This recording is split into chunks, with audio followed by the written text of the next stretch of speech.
That's why I call individuals nowadays no longer peasants, they're fiat slaves. You're slave to something that was created imaginarily by another person, putting a little $ carrot in front of you. By the age of 65, you'll be able to retire and you'll be happy, but give me 40 years of your life. Luke Belmar, a 28-year-old entrepreneur, investor, and internet personality who took the internet by storm with his success in digital advertising, e-commerce, and investing in crypto and NFTs. What e-commerce taught me was a few foundational skills. One is that marketing and distribution are more important than the product. If you have a great product, but nobody sees it, you're fucked. Number two, sales. If you want to make money, you have to sell. Why are you so bullish on Pudgy Penguins? I'm an equity shareholder in Pudgy. It was not an investment in the project. It was me betting on Luca. Do you think university is a scam? Absolutely. Imagine being in a scenario where I'm a business and I've convinced my entire population that in order to get a job, you have to go through me. Now you have all these motherfuckers that have more degrees than a thermostat and have no real experience. If you can adapt your mindset to understand that money is a lagging indicator of success. The money that you get today isn't because you did something today. The moment you stop doing those things, then the future gets corrupted. How can someone become a contrarian investor? Develop your own investing thesis, understanding that investing isn't gambling. When you don't overspend and you don't operate out of a place of greed or operate out of a place of need, you can start making better value-based decisions. Let's talk about investing. We have like Monad and different projects that are in that ecosystem. They're absolutely going to skyrocket. I see Monad going to like $30 to $50 billion valuation. Is there another crypto project or community that you're super bullish on? My answer to that is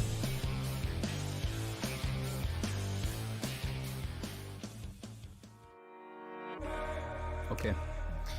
Do you want to tell people how we got here today? Because it's a really cool story. It's a really interesting story. It's an interesting story. So long story short, you hit me up in the DMs and you're like, yo, let's chop it up on my podcast. I'd seen some of your clips. You'd had Luca, which is one of my business partners, on here. I saw that you had some dope people and I was like, yeah, but then you also had some people I'd met, had talked a little bit of shit about me. So I'm like, should I give this guy the time of day? And then you're like, bro, no, it wasn't, it's out of context. Don't take it too seriously. I'm like, all right, sounds good. Let's chop it up. So here we are today, bro.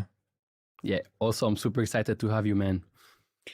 So maybe as a start, we are still in January 2024. Yes. It's the first month of the year.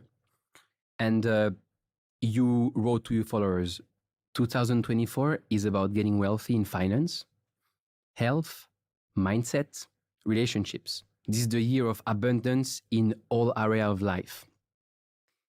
Do you think it's possible to master all of these at the same time, especially when you haven't made it yet? Define made it. I define made it simply by being alive and by believing that you can become better, by having hope. I think that that's the first step. I think if you just have the perspective that you have opportunity to develop, I think that it's possible, because when you begin to think about wealth by definition, you have this concept, people are like, oh, this is a wealthy man or this is a wealthy family, but they're only talking about money. And wealth by definition isn't money alone, it's abundance. So what are the areas of your life that you're supposed to figure out or continue developing in order to develop this wealthy, well-rounded life? And this idea of, well, are you going to always get to the place of mastery? No, right? There's always somebody that's going to have more money. There's always going to be somebody that's more ripped. There's always going to be somebody that has a better looking girl. It's just inevitable that there's always somebody that's going to have potentially some perspectives or some aspects of their life that are better than yours. But I think having that focus of not being one dimensional, of being like, because you were telling me, hey, dude, I was in business, I traveled the world, lived in all these super mega metropolis, and then I went back home and my health was fucked. So it's like, were you wealthy? You had all these experiences, all these things, but you had a foundational thing that wasn't in check. So I think just having the mental kind of parameters of understanding that you don't have to neglect your health in order to make money. You don't have to not talk to your mom or your parents for 2 years because you're hustling and grinding in the business. No, there's a place of balance, and that's where I would define wealth. That's really interesting because, if we were where we are today, we might have come across a podcast that Naval Ravikant released in 2019 or 18, which is... the one with Joe? So basically, he did one kind of like on his own based on all his tweets, which is how to get rich without getting lucky. without getting lucky, right? Exactly. And then he went on Joe, and then and that's how I discovered him, right? Through Joe. And then I went to this first podcast, which is 3 hours and a half. And one of the key points there is money is not going to make you happy, but it's going to help you get to a kind of stage of life where you can then focus on what really matters. And so what he advises is you should kind of make yourself almost miserable to make money as quickly as possible to then get onto the real things in life. But it's I not agree. really what you're saying. Well, I wouldn't say misery, but I would say, how can I make the most amount of money expending the least amount of time? Because time is the valuable asset that allows you to then explore other things. And if you're every single day expending 10, 12 hours just working to make money, then you're neglecting every potential other area of life that is beneficial. You know, I was doing some research as to how the feudal ages kind of operated, and the peasants and the feudal lords and the kings. And you begin to look at the work schedule of the peasants. These motherfuckers only worked 150 days out of the year. They didn't work 300 days out of the year like society teaches us today. So you have the peasants, the working class, by definition, peasant means just working class, back in the day, only working half of the year. So here we are as fiat slaves working 300 days out of the year, assuming that money is the most important thing. When it's all said and done, how much money do you actually need in order to live a wealthy, highly successful, fruitful life? Not a ton of money. You don't have to have billions of dollars to get there. What's your answer to that? My answer to that is figure out a level of comfort that matches your lifestyle. And it depends on everybody, Absolutely. right? And then don't overspend. Don't get to the place where you spend because you want to compare yourself to others, and don't fall for the trap of consumerism. If you become a consumerist, you're always going to have to make money in order to spend. But if you're a producer and not a spender, then you're focusing on how can I create things of value in the marketplace that eventually allow for opportunity and money to flourish. So essentially become a producer and live below your means, which is kind of true freedom. Because if you live below your means, You don't have to worry. you're never going to worry. Exactly. You talked about how do I make as much as possible by spending as least time as possible? What are a few answers to that? For example, in this podcast again with Naval, he talks about leverage, right? Talks about financial leverage, human leverage, so human capital, and then you have obviously the one that's like the best today. I mean, code and media. Yes, I agree. So I was actually with Meow, the co-founder of Jupiter Exchange, at dinner today, and we were talking about what is the single most important super weapon that an entrepreneur can have, and it's leverage, Yep. right? And money gives you leverage. So my opinion is some people will value money more than I. What are these individuals? Usually the ones that don't have a lot of money. So I can give them money in exchange for their time and in exchange for their energy. So these people will help me accomplish my goals and my dreams. But now, like Naval says, it gets even crazier because now you can have little bots running around working 24/7. They don't get tired. They don't disobey. They don't clock out. They don't lie about their timesheet. They actually perform, and you can backtrack all of their effort and all of their work, and they can work 24/7. So leverage your money, your resources, your connections in order to automate as many areas of life, both with people and AI bot tools, in order to get to the next level. And this is what you're doing. focusing on- 100%. Yeah. Capital Club now has about 160 employees full time. About 65 of them are media distribution team. So I'll create a piece of content like this podcast, and it'll probably get, I don't know, over the next year, 100 million views. So I'll distribute that through short form content, and I have people that do that. So instead of being like, okay, let me go out and create 50 pieces of content, I'm just going to create one piece of high value content and then allow other people, through paying them, to distribute it and utilize their resources, their time, their energy, and their attention towards my goal. You said 160 people, right? Yeah. What's your approach?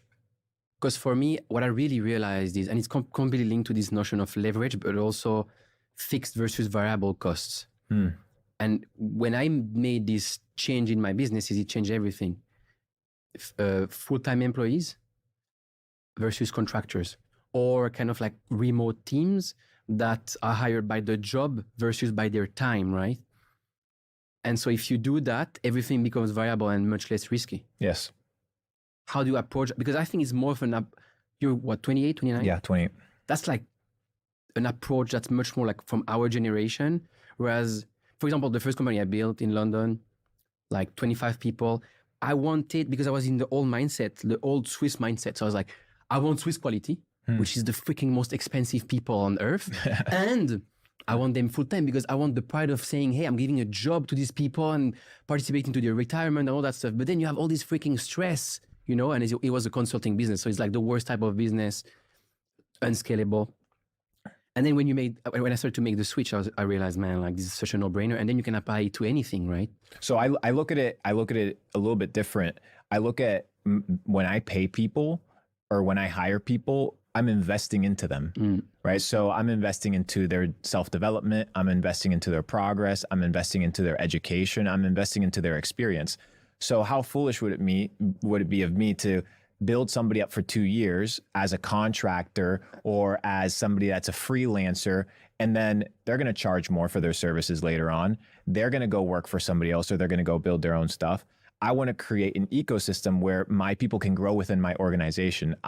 It's so hard to find top tier talent, but if you can find top tier talent, I want them to come work for me, and I want them to come work with me. So that means sometimes you have to give them the freedom to operate and to create. Steve Jobs, I think, said, you know, the job of the CEO, the job of the business owners to recruit talent. And if you find A players, just get out of the fucking way and let them operate. So when you see Capital Club, when you see, you know, billions of views online, that's not just Luke. It's people that are super, super developed, helping me accomplish certain goals and dreams. So I see it as, yeah, I have 160 full-time staff members. There is a lot of headaches and overheads and things like that, but they're all fixed cost. And that's one side. 2, I see it as an investment into them long-term. And then 3, I never spend money that I don't have.